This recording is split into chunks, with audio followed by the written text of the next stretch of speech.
Am I the a-hole for supporting my nephew after he taught his golden child brother a lesson he will never forget?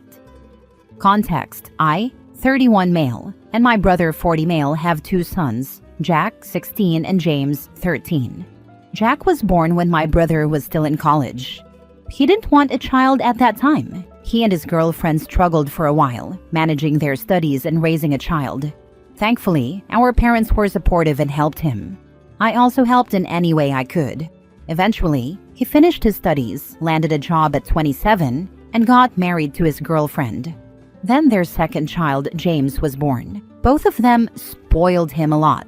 Whenever our parents or I said anything, they claimed James was their planned child, and since they were in a good position, James deserved it. At the same time, they neglected Jack. They gave James expensive gifts, toys, clothes, snacks, and everything. The saddest part is that Jack never once complained.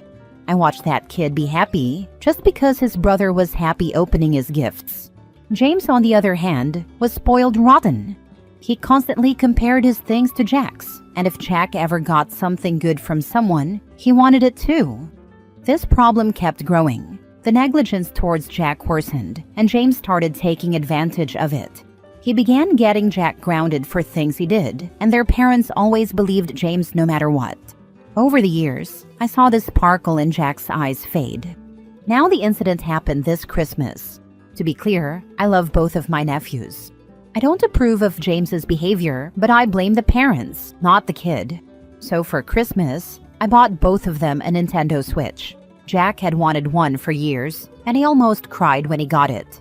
He hugged me and thanked me. But James hated it, saying, "I wanted a PS5, not this," and threw it away. I didn't care because I did my part. Whatever he did with his gift was none of my concern. I was not going to enable this kid like his parents did. A few days after Christmas, Jack came knocking on my door. The kid was crying and shaking. I let him in, calmed him down, and asked him what happened. To keep it short, after I gave them both a Nintendo Switch, Jack was too happy with it. He played The Legend of Zelda whenever he had time, and he was having so much fun. That didn't sit well with James. To ruin Jack's fun, James broke his own console and cried to their mom, claiming that Jack broke it. Their mom believed him, snatched Jack's console, gave it to James, and grounded Jack. Jack just lost it this time. Years of unfair treatment finally got to him. He grabbed James by the neck and started choking him. He said he didn't know what came over him, but his mom's screaming and beating couldn't stop him. He just saw red. He started screaming at James, demanding that he tell the truth. James was struggling and begging Jack to release him, and finally, James admitted the truth. Jack let go. James was left gasping for air, and Jack ran away, straight to my apartment. After a while, I received a phone call from my brother, asking me to send Jack home because he had a lot to answer for. Jack wanted to return home to face the consequences alone, but I went with him. When we arrived, I saw James visibly terrified of Jack. He had never faced consequences for his actions before, and it looked like Jack's anger had truly scared him. My brother started screaming at Jack, but I stopped him. I asked James, in front of everyone, why he did what he did. He didn't say anything at first, but when I pushed, he finally admitted. Jack was having too much fun, and it irritated him. That kid was so spoiled that someone else's happiness bothered him. His mom started to defend him, saying, "He's just a kid," and blah blah. I stopped her and sent Jack outside to sit in my car. Then I let my brother have it. I told him everything, how he had failed as a father, how he had neglected Jack, how he had spoiled James to the point of making him a terrible human being. My brother just listened. He didn't say a word. His wife tried to say something again, but this time he shut her up. It looked like reality had finally hit him. He finally realized his younger son was becoming a terrible person. I told him that if they hated Jack so much, I could take him in. Then I left and took Jack back to my apartment. Now Jack is here with me. His mother has been blowing up my phone, saying I was cruel to James and that I shouldn't meddle in their family affairs. She accused me of favoritism toward Jack. I didn't reply to her. I haven't heard anything from my brother yet. Maybe he's still processing his mistakes. For now, Jack is with me, playing games, studying. He's such a great kid. And if his parents don't want him back, I plan to support him until he graduates and gets on his feet. Am I the a-hole for taking Jack's side? Now for the top comments. Hopefully your brother will understand what was going on and not criticize you for having Jack at your house and defending him. Jack's mother will probably always lash out against you. Hopefully Jack can live at your house for a while until things calm down. You need to make sure that James is not going to seek revenge and do something evil. You're not the a-hole for defending your nephew. I believe my brother realized his actions. He was shocked when James admitted what he did, and he didn't say a word when I was screaming at him. Maybe it's a good idea to invite your brother to an evening together. Not to berate him again, but just to hang out together, eat something good, maybe play some board games with Jack if you're into it. Just have a fun evening together. This way, you show him that your concern comes from love, not bad feelings.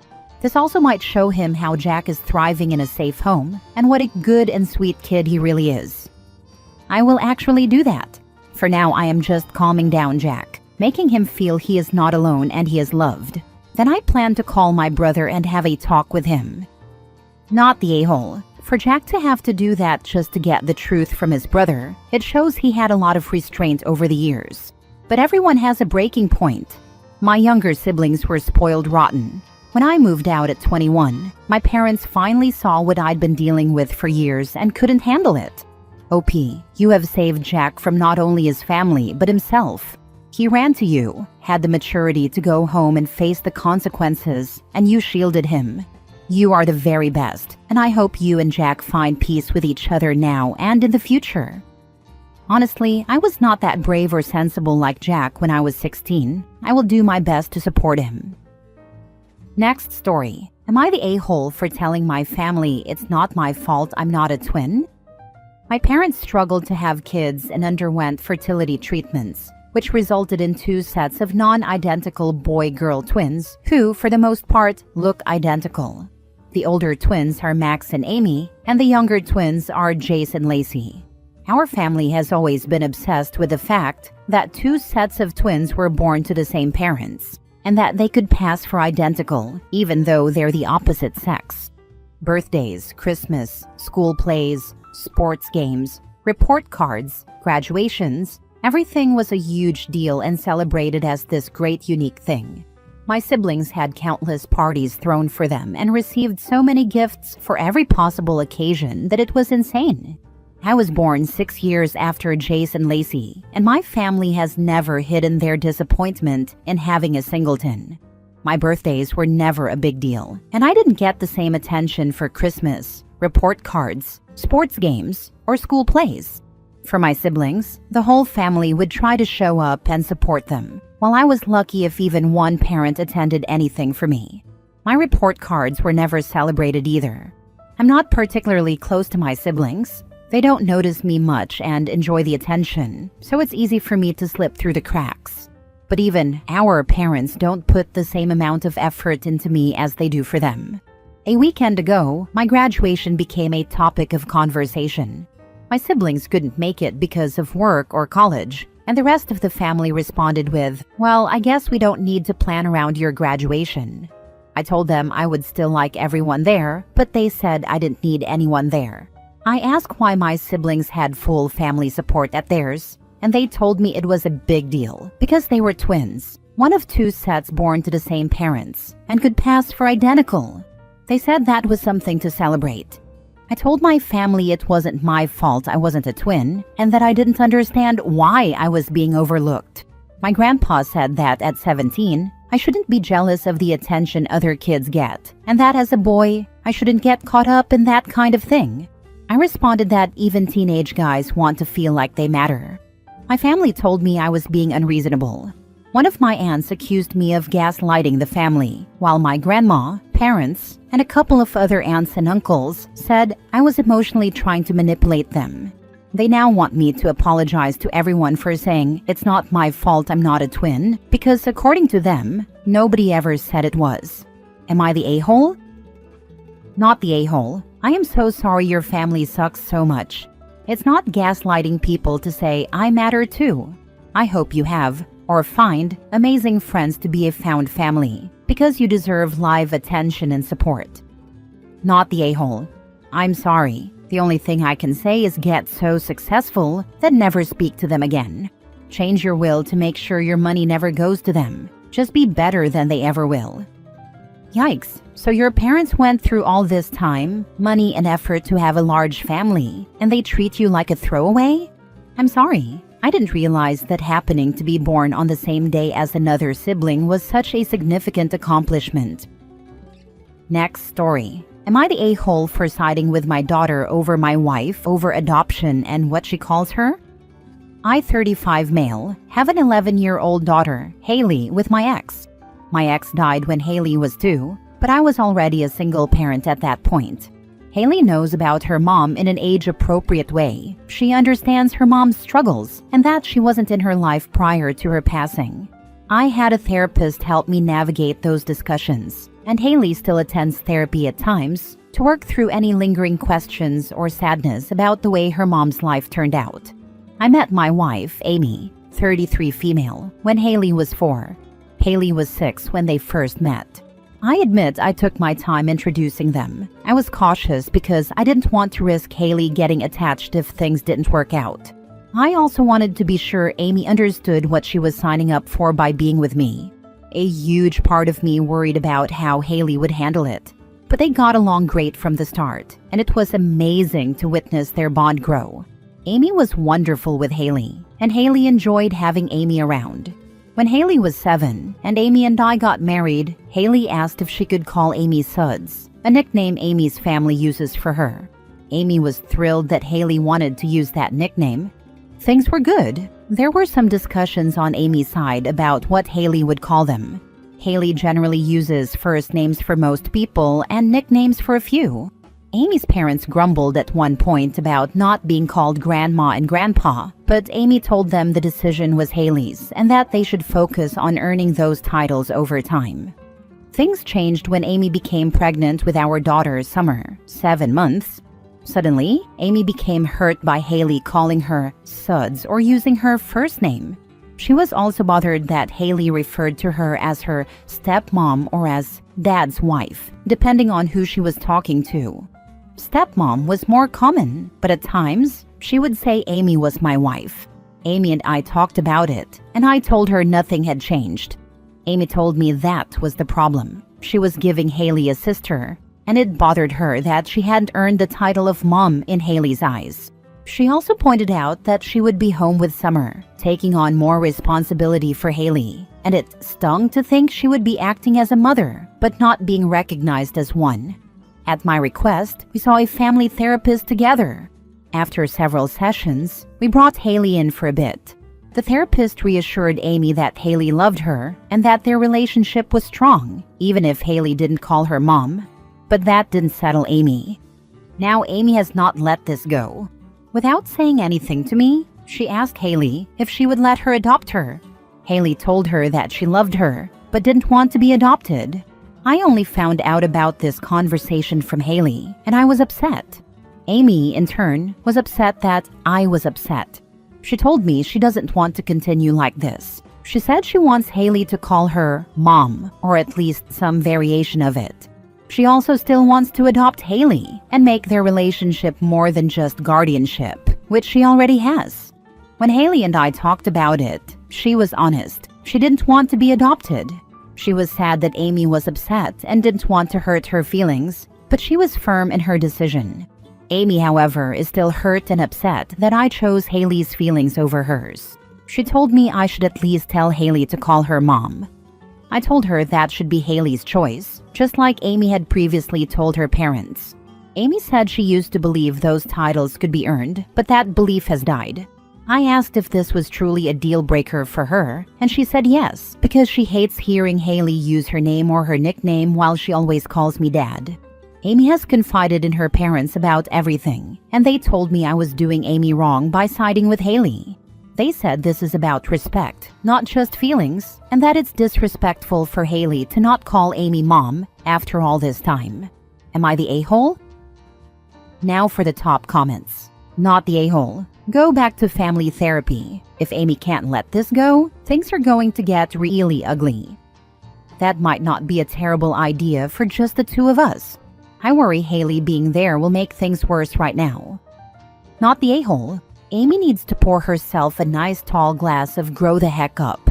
You did the right thing by protecting your daughter instead of catering to your wife's insecurities. I wish her mindset from before could return. She even used to say as long as she wasn't the wicked or hated stepmom, she was happy, and now she's unhappy with anything other than mom. Get Amy checked for postpartum depression. It can do crazy things to your mind. I know from experience. She was already checked for that, but this also started before she gave birth. Although I know stuff can pop up even during pregnancy. But with her already being checked, I'm not sure it is that. Admittedly, it could still be. Put your foot down hard. Tell Amy she and her parents need to stop the childish behavior. Last story. Am I the a-hole for kicking my sister out after she laughed at me and my disabled wife? My wife and I are both 23. We started dating when we were 15 and got married 4 years ago. Our families were against us getting married so young, saying we were too young to commit, but we went through with it anyway. They attended the wedding, though we could sense their discomfort. Now both of our families get along, and I felt like we had all come together because my wife and I were happy, and so were they. 7 months ago, my wife had an accident. She broke both of her legs and suffered facial scars, which led her into depression. I've been doing my best to support her, comfort her, and provide as much physical and emotional care as I can. The doctors are trying their best, but the truth is, she's possibly paralyzed for life. She knows it, and so do I, but I'm committed to helping her through this. 3 days ago, my sister came to visit us. She got drunk and started making fun of our situation. She blabbered on, saying it was karma for hurting everyone in our family. Thankfully, my wife wasn't around as she was sleeping. I asked my sister to get in the car, and I dropped her off at her place. The next day, she apologized and said she didn't mean to hurt me. I told her that what she said was deeply hurtful. If she had hit me, I could have forgiven her. But making fun of what my wife and I are going through is something I cannot accept. I told her I would never talk to her again. Now my parents are saying I should forgive and forget because she was drunk. But I feel like she was extremely disrespectful to both of us and our struggle, and making fun of it is not something I can overlook. Not the a-hole. Drunk words are sober thoughts. I've always believed what people say when they are drunk are their true thoughts, because inhibitions go out the window when you're intoxicated. You say and do things you wouldn't normally do because all your filters are gone. I don't believe this as a blanket statement, but in this case, it is for sure her sober thoughts. Not the a-hole. But she was drunk is not an excuse. Go commit a crime, and when you're in front of the judge in court, tell them, I shouldn't be punished because I was drunk, and see how far that gets you. Drunk people don't just make things up out of the blue. They say the things that they have been thinking all along, but when they're sober are smart enough to keep to themselves. Actually, yes, that's what I am most concerned about. I am thinking, does my sister hate my wife so much that she's enjoying her suffering? Does she not realize that her brother is also suffering? Does she hate me as well? I love her, and I thought she loved me, even though we had a rough time. But to say this all, I would have preferred if my sister berated, insulted, or slapped me instead of what she said. At least I could have forgiven her. But she crossed boundaries, and I don't know how to forget her words even if she was drunk.